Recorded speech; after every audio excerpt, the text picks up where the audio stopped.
A lot of people feel anxious in social situations because they're still living from an identity that they formed in puberty. They might be bullied when they're 14 and they still feel like that insecure boy that they started seeing themselves as. Or maybe they were always the runner up, and that's how they see themselves. Or maybe in my case, I was very bad with girls, froze up. So I thought I'm a loser with women. And we always stay attached to that identity that will form in puberty because it's such a vulnerable time where you start to find out, hey, who am I? What's my place in the world? Where do I belong in the pecking order? Do I belong? Who am I? And when we then have very painful emotional experiences, social experiences, we can start to make up our mind about who it is that we are. I'll give you an example of a client a long time ago. He was late in puberty, and so he didn't have any pubic hairs yet, but all of his friends already did, and he used to play football. And so then eventually, he was teased about that and made fun about that.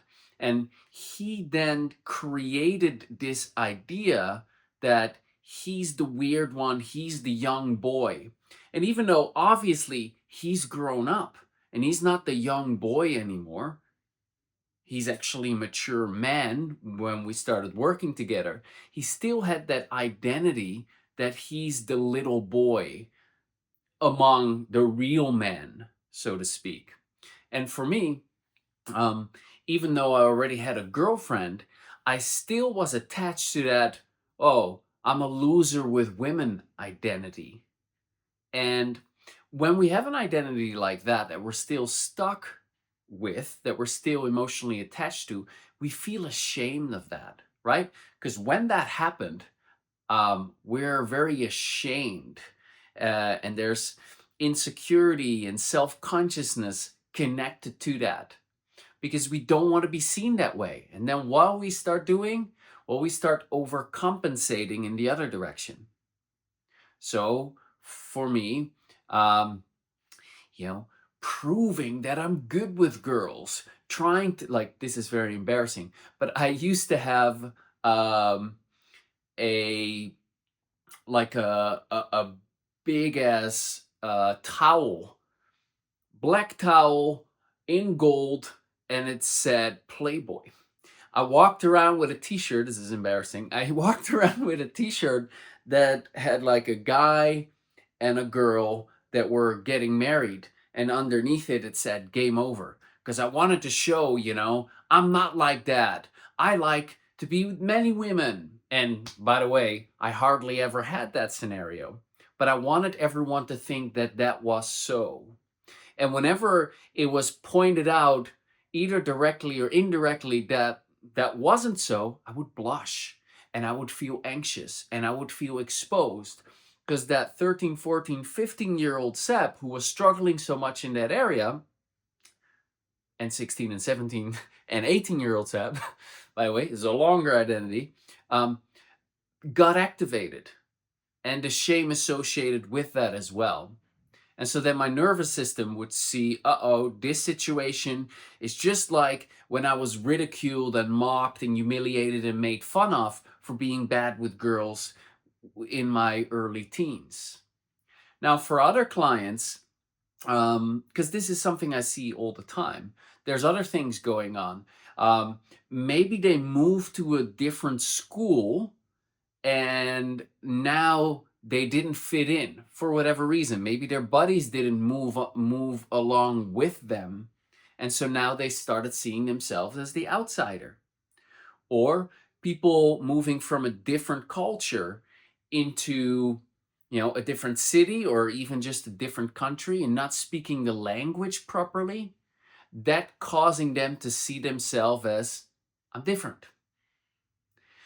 Or you know guy getting beat up by a bunch of bullies and considering himself weak or pathetic, and then holding on to that identity. And some of them are highly successful, doing well, succeeding in life, and yet they still feel that anxiety in social situations. They can't get rid of it. Now, this is not the only cause of it, but this is something that's important to address because we want to hide this part of ourselves. We're ashamed that that was so. We still emotionally attached to our past. And that part of us that we're not in acceptance of, that 13, 14, 17, however old we were at the time, that part of us we're rejecting, we're ashamed of. We want to hide that from the world. And that costs energy and that shows up. And sometimes that part gets revealed. And when that part gets revealed, someone says something, someone looks at you in a particular way, or the dynamic is so that that part gets activated, and boom, now you feel like that 15-year-old loser or that 17-year-old guy who's bad with girls, or like the guy who doesn't have any pubic hair yet, but everyone else does, you know? And so, what's important if you want to feel safe in social situations, and safe in social situations leads to no anxiety. Anxiety is just there because your nervous system is seeing threat, danger. And if you want to feel at ease, safety is what you're after.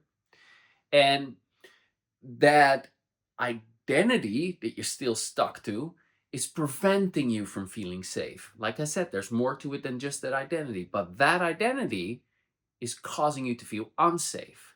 Well, you can go back to that experience and use something like EFT tapping, which is a technique to process stuck emotions, let go of beliefs, and accept parts of us that we've rejected, that we've disowned. And by letting go of the emotional charge there associated with that identity, and actually feeling acceptance of that part of us and saying, hey, this is part of me. That's how it was back then. And guess what? That was then, now is now, and I'm okay now. And feeling safe with whatever happened, that helps you to feel safe in social situations. And safe in social situations equals no anxiety. All right. This is just a quick little insight that I wanted to share with you. I have a training on how to go from social anxiety to effortless social ease. I've linked it underneath this video. Hope this was helpful. Talk to you very soon. Bye for now.